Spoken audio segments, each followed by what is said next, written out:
अस्सलाम वालेकुम। Today we are starting phospholipid synthesis. इसका स्ट्रक्चर मैंने आपसे डिस्कस कर लिया था। अब हम इसकी सिंथेसिस डिस्कस करने लगे हैं। जो पहला पैराग्राफ लिखा हुआ है यहाँ पर, दिस इज़ मतलब इसकी पहली लाइन पढ़ के इट इज़ सो कॉम्प्लेक्स, तो हम इसको डायग्राम से समझने की कोशिश करते हैं और मैं आपको बेसिक कॉन्सेप्ट बताऊँगी जिससे आपको ना इसको समझने में बहुत आसानी होगी। ठीक है, तो फ्रॉम वेयर इट स्टार्ट्स, इसमें बताया गया है हमने एक्चुअली सिंथेसिस पढ़नी है फॉस्फोलिपिड्स की। तो हमारे पास बेसिकली 4 तरह के फॉस्फोलिपिड्स होते हैं: फॉस्फेटिडाइल कोलिन, फॉस्फेटिडाइल इथेनॉल अमीन, फॉस्फेटिडाइल सीरीन, फॉस्फेटिडाइल इनोसिटोल। ठीक है, इनमें से 2 सेम मेथड से बनते हैं और 2 सेम मेथड से बनते हैं, यानी 2 का पेयर जो एक ही मेथड से बनता है और टोटल जो 2 मेथड्स हैं। ठीक है, किस तरह से? एक मेथड हमारे पास जो है वो ये वाला मेथड है, ठीक है, जो इधर शो हो रहा है। ठीक है, और दूसरा मेथड हमारे पास एक ये वाला है, ठीक है, और दूसरा ये वाला है। फॉस्फोलिपिड्स की जैसे मैंने लास्ट लेक्चर में बताया कि 2 मेन क्लासेस होती हैं, ग्लिसरोफॉस्फोलिपिड्स और स्फिंगोफॉस्फोलिपिड्स। तो अभी हम ग्लिसरोफॉस्फोलिपिड्स की बात करें। ठीक है, जो मैंने आपको 4 बताए वो चारों क्या हैं? ग्लिसरोफॉस्फोलिपिड्स हैं। ठीक है, now we will discuss it one by one. सबसे पहले हम बात करते हैं फॉस्फेटिडाइल कोलिन और फॉस्फेटिडाइल इथेनॉल अमीन, ये कैसे बनते हैं। ठीक है, अब अगर आपको फॉस्फोलिपिड का स्ट्रक्चर याद हो तो what is the structure phospholipid के स्ट्रक्चर में? This is the glycerol. अच्छा, ग्लिसरोल बैकबोन, ये हमारी ग्लिसरोल की बैकबोन है। ठीक है, उसके बाद ये हमारे पास एक फैटी एसिड ग्रुप है इसके साथ जो अटैच है, दूसरा ये वाला फैटी एसिड ग्रुप है जो कार्बन नंबर 2 पर अटैच है, और कार्बन नंबर 3 पर हमारे पास जो है वो क्या अटैच है? कार्बन नंबर 3 पर this phosphate group is attach and this alcohol may be choline, may be ethanolamine, it may be serine or it may be inositol. ठीक है, अभी हम choline और ethanolamine because they develop from they synthesize from the same method, तो हम उन दोनों को डिस्कस करें। तो अब हमें पता है कि जो फॉस्फोलिपिड है ना, उसके स्ट्रक्चरल ये पार्ट्स होते हैं, और इन तीनों जो भी हमने इसके कंपोनेंट्स डिस्कस किए हैं, इसमें से जो अल्कोहल के अलावा वाला बाकी सारा पोर्शन है, इसे हम कहते हैं फॉस्फेटिडिक एसिड। ठीक है, इसको हम क्या कहते हैं? Phosphatidic acid. यानी इफ अगर मैं इधर ड्रॉ करूं तो ये हमारे पास ग्लिसरोल के 3 कार्बन हैं, यहाँ पर एक फैटी एसिड अटैच है, एक यहाँ पर अटैच है, यहाँ पर फॉस्फेट है और यहाँ पर अल्कोहल है। ठीक है, अगर मैं इस अल्कोहल को एक्सक्लूड कर दूं और सिर्फ इतने हिस्से को देखूं तो ये हिस्सा मेरे पास क्या है? Phosphatidic acid. ठीक है, और इस फॉस्फेटिडिक एसिड में से अगर मैं फॉस्फेट ग्रुप को भी निकाल दूं तो ये जो पार्ट बचा है, this is known as what? This is known as DAG. Diacyl mean 2 acyl groups, that is the fatty acyl groups, and glycerol means 1 glycerol molecule. ठीक है, तो ये बेसिक अंडरस्टैंडिंग डेवलप हो गई हमारे पास क्या होता है। अब हमारे पास जो डैग होता है ना, हमें जब जो कोलिन और इथेनॉल अमीन सिंथेसिस जो है ना, इसका जो मेथड है उसमें हमें इथेनॉल अमीन और कोलिन की एक्टिवेटेड फॉर्म चाहिए होती है। ठीक है, ये सिंपली ऐड नहीं हो सकते। ठीक है, डिफरेंट सब्सटेंसेस हैं बायोकेमिस्ट्री के अंदर जो सिंपली ऐड नहीं हो सकते, like fatty acids directly add नहीं हो सकते किसी चीज़ के अंदर, they have to be converted into fatty acyl को, then they will be added. Like glucose है, वो डायरेक्टली ऐड नहीं हो सकता, it has to be converted into UDP glucose. Methyl group है, वो डायरेक्टली ऐड नहीं हो सकता, वो एस एडिनोसाइल मिथ्योनिन के जरिए से ऐड होता है। So there are multiple things जो कि डिफरेंट उनके मेथड्स होते हैं, वो उस तरीके से ऐड होती हैं। तो हमारे पास जो कोलिन और इथेनॉल अमीन है ना, ये भी डायरेक्टली ऐड नहीं हो सकते, they have to be converted into CDP choline and CDP ethanolamine. ठीक है, हम कोलिन के साथ सीडीपी अटैच करते हैं, इथेनॉल अमीन के साथ सीडीपी अटैच करते हैं, they are activated, now they can enter into this synthesis. उसके लिए हमें क्या चाहिए होता है? सिंपल वाला डैग। ठीक है, हमें डैग चाहिए, और वो डैग हमने कैसे बनाया? हमने फॉस्फेटिडिक एसिड में से फॉस्फेट ग्रुप रिमूव कर दिया। जो बात मैंने आपको यहाँ बताई थी कि फॉस्फेटिडिक एसिड में फॉस्फेट ग्रुप इंक्लूड होता है, जबकि अगर हम डैग की बात करें तो उसमें ये फॉस्फेट ग्रुप इंक्लूड नहीं होता है। तो अगर हमने फॉस्फेट ग्रुप को निकाल दिया तो हमारे पास क्या बचेगा? फॉस्फेटिडिक एसिड, ये वाला। फॉस्फेटिडिक एसिड से फॉस्फेट ग्रुप निकाल दिया तो डैग बचेगा। अब इस डैग के अंदर हम इस सीडीपी अल्कोहल यानी सीडीपी कोलिन या इथेनॉल अमीन हम इसको इनकॉर्पोरेट करेंगे। ठीक है, जब हम इसको इनकॉर्पोरेट करेंगे तो अब ये थोड़ा सा एक स्टेप यहाँ पर आता है, देखें अगर आप और करें थोड़ा सा, तो अब सीडीपी कोलिन यानी इस मॉलिक्यूल के पास 2 फॉस्फेट ग्रुप हैं, diphosphate. CDP is like ADP. ठीक है, जैसे एटीपी एडीपी एएमपी होता है ना, इसी तरह सीटीपी सीडीपी सीएमपी होता है, तो ये सीडीपी है। इसके पास 2 फॉस्फेट ग्रुप्स हैं और साथ में कोलिन है।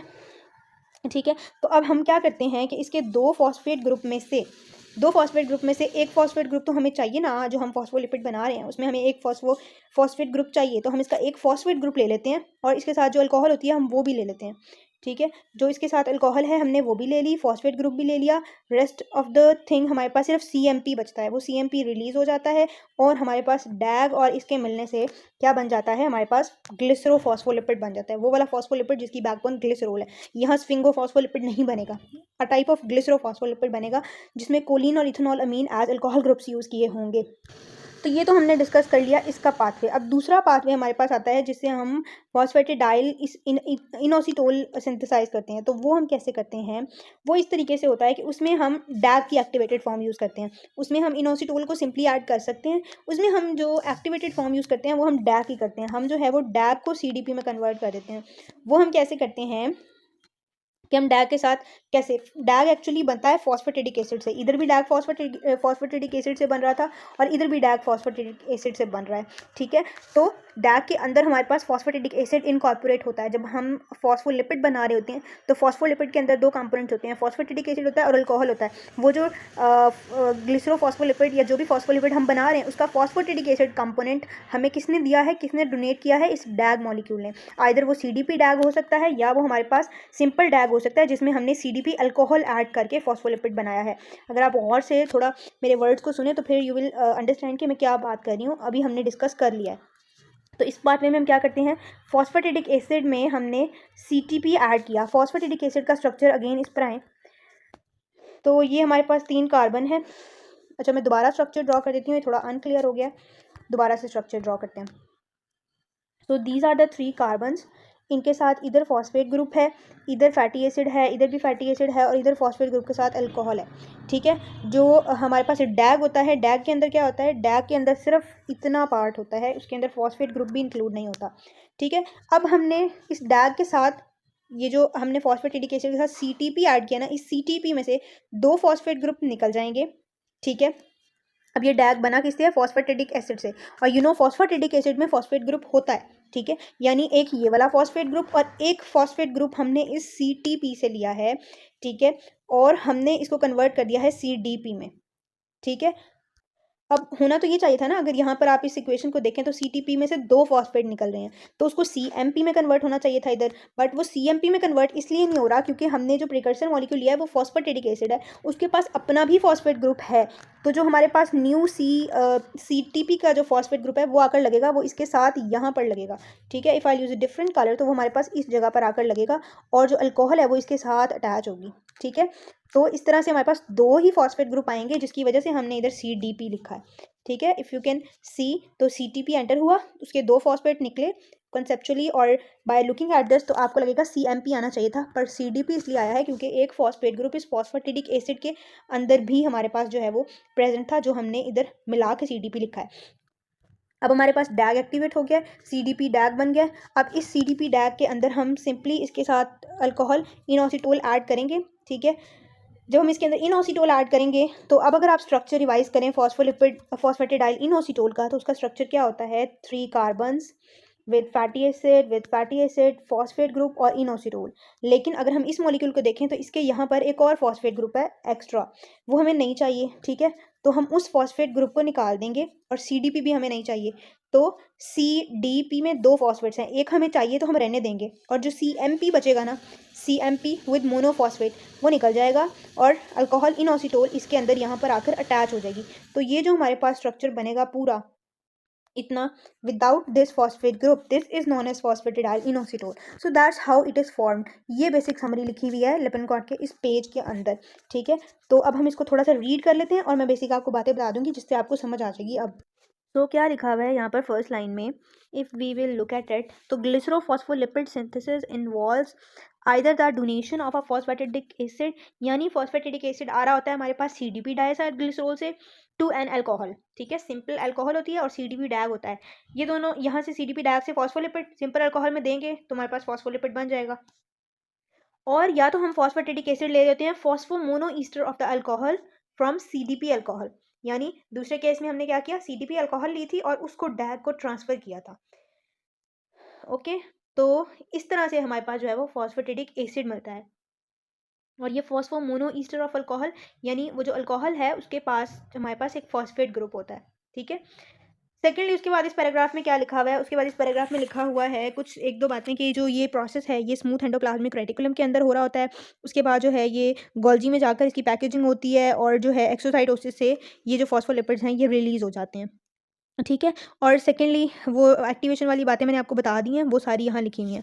और दूसरा कि यूजुअली इस फॉस्फोलिपिड के जो कार्बन होते हैं उनके कार्बन नंबर 1 पर हमारे पास जो है वो जैसे ये वाला कार्बन नंबर 1 है हमारे पास, सॉरी ये वाला, ठीक है, ये कार्बन नंबर 1 है, तो इसके साथ सैचुरेटेड फैटी एसिड यूजुअली लगा होता है और कार्बन नंबर 2 के साथ अनसैचुरेटेड फैटी एसिड लगा होता है।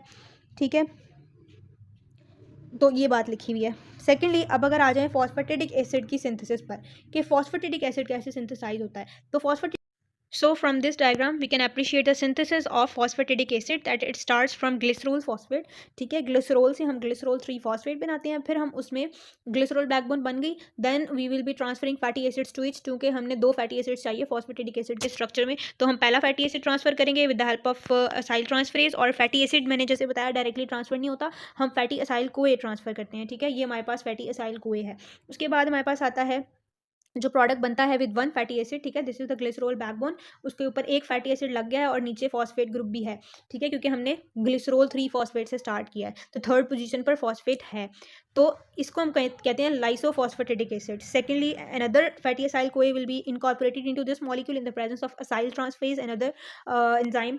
ठीक है, तो ये भी, और ये जैसे जैसे फैटी एसिड ऐड करता है उसमें से कोई रिमूव करता जाता है, बिकॉज फैटी असाइल कोई आ रहा होता है ना, तो कोई कंपोनेंट हमें नहीं चाहिए, तो another fatty acid carbon number 2 पर ऐड हो गया। ठीक है, now this molecule is known as a phosphatidic acid, और सेकंड नेम इसका क्या है, डैग फॉस्फेट, बिकॉज अगर इसमें से फॉस्फेट ग्रुप को हटा दिया जाए तो it is a structure of DAG. फिर अगर हम इसमें से फॉस्फेट ग्रुप हटा दें, यहाँ से आगे रिएक्शन अभी मैंने आपको बताया है कि जिसमें हम सिंथेसिस करते हैं फॉस्फोलिपिड की, कि हम इसमें से फॉस्फेट ग्रुप को निकाल दें तो हमारे पास डैग बन जाता है। ठीक है, और इस डैग के में अगर हम एक और फैटी एसिड ऐड कर दें, 3 फैटी एसिड ऐड कर दें, तो हमारे पास ट्राई असाइल ग्लिसरॉल बन जाता है। But we are concern with the synthesis of phosphatidic acid. अगर आपसे क्वेश्चन पूछा जाए कि इसकी सिंथेसिस के क्या स्टेप्स हैं, तो आपने यहाँ तक लिखना है, आपने आगे टैग्स तक नहीं जाना है। एंड ये इस चैप्टर 17 में नहीं लिखा हुआ, ये चैप्टर 16 के अंदर लिखा हुआ था टैग्स की सिंथेसिस में, तो ये टेबल मैंने वहाँ से ये फ्लो चार्ट जो ये पुट किया है, तो you can look at that flow chart.